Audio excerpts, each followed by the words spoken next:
ಎಲ್ಲರಿಗೂ ನಮಸ್ಕಾರ. ಸ್ವಾತಿಸ್ ಕುಕಿಂಗ್ಗೆ ಸ್ವಾಗತ. ಸಾಫ್ಟ್ ಅಂಡ್ ಟೇಸ್ಟಿ ಆಗಿರುವಂತಹ ಗ್ರೀನ್ ಪೀಸ್ ಬಿರಿಯಾನಿ ಅಥವಾ ಹಸಿ ಬಟಾಣಿಯ ಪಲಾವ್ನ ಮಾಡ್ತಾ ಇದ್ದೀನಿ. ಚಳಿಗಾಲದಲ್ಲಿ ಈ ಹಸಿ ಬಟಾಣಿಯ ಸೀಸನ್ ಇರುತ್ತೆ. ಖಂಡಿತ ಒಂದು ಸಲ ಟ್ರೈ ಮಾಡಿ. ಮೊದಲಿಗೆ ಇಲ್ಲಿ ಮಸಾಲೆನ ರೆಡಿ ಮಾಡ್ಕೊಳ್ಬೇಕಾಗತ್ತೆ. ಏನೇನೆಲ್ಲ ಬೇಕಾಗತ್ತೆ ಅಂತ ಹೇಳಿ ನೋಡೋಣ. 2 ಗಡ್ಡೆ ಆಗೋಷ್ಟು ಬೆಳ್ಳುಳ್ಳಿ, ಹಾಗೆ 1 ಇಂಚು ಆಗೋಷ್ಟು ಶುಂಠಿ, ಅರ್ಧ ಮುಷ್ಟಿ ಆಗೋಷ್ಟು ಕಾಯಿಚೂರು, 1 ಮುಷ್ಟಿಯಷ್ಟು ಪುದೀನ ಸೊಪ್ಪು, ಹಾಗೆ 1 ಮುಷ್ಟಿ ಆಗೋಷ್ಟು ಕೊತ್ತಂಬರಿ ಸೊಪ್ಪು, 1 ಸಣ್ಣ ಈರುಳ್ಳಿ, ಹಾಗೆ 1 ಟೊಮೆಟೊ ಹಣ್ಣನ್ನು ತಗೊಂಡಿದ್ದೀನಿ. 1 ಅರ್ಧ ಇಂಚು ಚಕ್ಕೆ, 2 ಏಲಕ್ಕಿ, 4 ಲವಂಗ, ಹಾಗೆ 1 ಚಕ್ರ ಮೊಗ್ಗನ್ನು ತಗೊಂಡಿದ್ದೀನಿ. ಇದಿಷ್ಟು ಮಸಾಲೆನ ಸಾಫ್ಟಾಗಿ ಗ್ರೈಂಡ್ ಮಾಡಿಕೊಂಡು ತಗೊಂಡಿದ್ದೀನಿ. ಮಸಾಲೆ ರೆಡಿಯಾಗಿದೆ. ಈಗ ನೆಕ್ಸ್ಟ್ ಒಗ್ಗರಣೆಗೆ ಏನೇನೆಲ್ಲ ಬೇಕಾಗತ್ತೆ ಅಂತ ಹೇಳಿ ನೋಡೋಣ. ಉದ್ದಕ್ಕೆ ಕಟ್ ಮಾಡ್ಕೊಂಡಿರುವಂತಹ 2 ಈರುಳ್ಳಿ, ಸಣ್ಣಗೆ ಕಟ್ ಮಾಡ್ಕೊಂಡಿರುವಂತಹ 2 ಟೊಮೆಟೊ, 100ರಿಂದ 150 ಗ್ರಾಮ್ ಆಗೋಷ್ಟು ಹಸಿ ಬಟಾಣಿ, 1 ಮುಷ್ಟಿ ಆಗೋಷ್ಟು ಪುದೀನ ಸೊಪ್ಪು, 4 ಹಸಿಮೆಣಸು. ಹಸಿ ಬಟಾಣಿ ನಿಮಗೆ ಎಷ್ಟು ಬೇಕೋ ಅಷ್ಟು ತಗೊಳ್ಬೋದು. ಕುಕ್ಕರ್ನಲ್ಲಿ 5ರಿಂದ 6 ಟೇಬಲ್ ಸ್ಪೂನ್ ಆಗೋಷ್ಟು ಎಣ್ಣೆನ ಹಾಕ್ಕೊಂಡು ಕಾಯಕ್ಕೆ ಇಟ್ಕೊಂಡಿದ್ದೀನಿ. ಎಣ್ಣೆ ಕಾಯ್ತಾ ಇದ್ದ ಹಾಗೆ ಹಸಿಮೆಣಸನ್ನು ಹಾಕ್ಕೊಂಡು ಫ್ರೈ ಮಾಡ್ಕೊಳ್ಬೇಕು. ಸ್ವಲ್ಪ ಫ್ರೈ ಆದರೆ ಸಾಕು. ನೆಕ್ಸ್ಟ್ ಈಗ ಈರುಳ್ಳಿನ ಹಾಕ್ಕೊಳ್ತಾ ಇದ್ದೀನಿ. ಈರುಳ್ಳಿ ಸ್ವಲ್ಪ ಫ್ರೈ ಆದಮೇಲೆ ನಾನು ನೆಕ್ಸ್ಟ್ ಟೊಮೆಟೊನ ಹಾಕ್ಕೊಳ್ತೀನಿ. ತರಕಾರಿ ಇಲ್ಲದೆ ಹೋದರೂ ಬರೀ ಈ ಹಸಿ ಬಟಾಣಿಯಿಂದ ಮಾಡುವಂತಹ ಪಲಾವಿನ ಟೇಸ್ಟು ತುಂಬಾ ಚೆನ್ನಾಗಿರುತ್ತೆ. ನೆಕ್ಸ್ಟ್ ಇಲ್ಲಿ 1/4 ಟೀ ಸ್ಪೂನ್ ಆಗೋಷ್ಟು ಅರಿಶಿಣದ ಪುಡಿನ ಹಾಕ್ಕೊಳ್ತಾ ಇದ್ದೀನಿ. ಹಾಗೆ 1 ಮುಷ್ಟಿ ಆಗೋಷ್ಟು ಪುದೀನ ಸೊಪ್ಪನ್ನು ಹಾಕ್ಕೊಳ್ತಾ ಇದ್ದೀನಿ. ಒಗ್ಗರಣೆಗೆ ಪುದೀನ ಸೊಪ್ಪು ಹಾಕೋದ್ರಿಂದ ಒಂದು ಒಳ್ಳೆ ಫ್ಲೇವರ್ ಬರುತ್ತೆ. ನೆಕ್ಸ್ಟು ಹಸಿ ಬಟಾಣಿನ ಒಗ್ಗರಣೆಯಲ್ಲಿ ಹಾಕ್ಕೊಂಡು ಎಣ್ಣೆಲಿ ಚೆನ್ನಾಗಿ ಫ್ರೈ ಮಾಡ್ಕೊಳ್ಬೇಕು.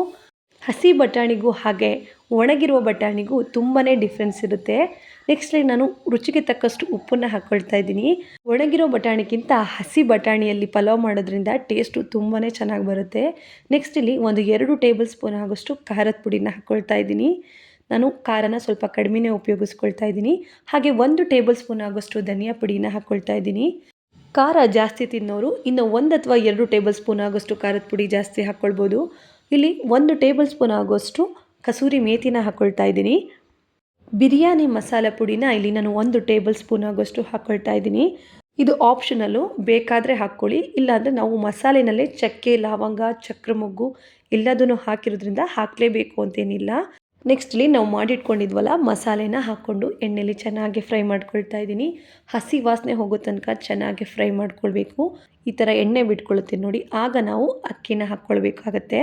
ನಾನಿಲ್ಲಿ 2 ಲೋಟ ಆಗೋಷ್ಟು ಅಕ್ಕಿನ ಹಾಕ್ಕೊಂಡಿದ್ದೀನಿ. ಇಲ್ಲಿ ನಾನು 4 ಜನಕ್ಕಾಗೋಷ್ಟು ಮಾಡ್ಕೊಳ್ತಾ ಇದ್ದೀನಿ. ಅಕ್ಕಿನ ಮಸಾಲೆ ಜೊತೆಗೆ ಚೆನ್ನಾಗಿ ಮಿಕ್ಸ್ ಮಾಡಿಕೊಂಡು ಸ್ವಲ್ಪ ಹೊತ್ತು ಫ್ರೈ ಮಾಡ್ಕೊಂಡು ಆದಮೇಲೆ ನೀರನ್ನು ಹಾಕ್ಕೊಳ್ಬೇಕು. ಇಲ್ಲಿ ಮಸಾಲೆಯಲ್ಲಿ ಕೂಡ ನೀರಿನಂಶ ಇರೋದ್ರಿಂದ ನಾವು ಇಲ್ಲಿ 1 ಲೋಟ ಅಕ್ಕಿಗೆ 1.5 ಲೋಟ ಆಗೋಷ್ಟು ನೀರನ್ನ ಹಾಕ್ಕೊಳ್ತಾ ಇದ್ದೀನಿ. ಇಲ್ಲಿ ನಾನು 2 ಕಪ್ಪು ಅಕ್ಕಿಗೆ 3 ಲೋಟ ಆಗೋಷ್ಟು ನೀರನ್ನ ಹಾಕ್ಕೊಳ್ತಾ ಇದ್ದೀನಿ. ಇಷ್ಟು ಹಾಕಿದರೆ ಪರ್ಫೆಕ್ಟಾಗಿ ಆಗುತ್ತೆ. ಚೆನ್ನಾಗಿ ಕುದೀತಾ ಇದೆ. ಕ್ಯಾಪನ್ನು ಕ್ಲೋಸ್ ಮಾಡ್ಕೊಳ್ತಾ ಇದ್ದೀನಿ. 1 ವಿಸಿಲ್ ತೆಗೆಸ್ಕೊಳ್ತೀನಿ ನಾನು. 1 ವಿಸಿಲಾಗಿ ತಣ್ಣಗಾಗಿದೆ ನೋಡಿ. ಬಿಸಿ ಬಿಸಿಯಾಗಿರುವಂತಹ ಗ್ರೀನ್ ಪೀಸ್ ಬಿರಿಯಾನಿ ರೆಡಿಯಾಗಿದೆ. ಯಾರೆಲ್ಲ ಗ್ರೀನ್ ಪೀಸ್ ಬಿರಿಯಾನಿ ಅಥವಾ ಹಸಿ ಬಟಾಣಿಯ ಪಲಾವ್ನ ಟೇಸ್ಟ್ ಮಾಡಿಲ್ವೋ ಒಮ್ಮೆ ಟ್ರೈ ಮಾಡಿ ನೋಡಿ. ಗ್ರೀನ್ ಪೀಸ್ ಪಲಾವ್ ಜೊತೆಗೆ ಮೊಸರು ಬಜ್ಜಿ ತುಂಬಾ ಚೆನ್ನಾಗಿರುತ್ತೆ.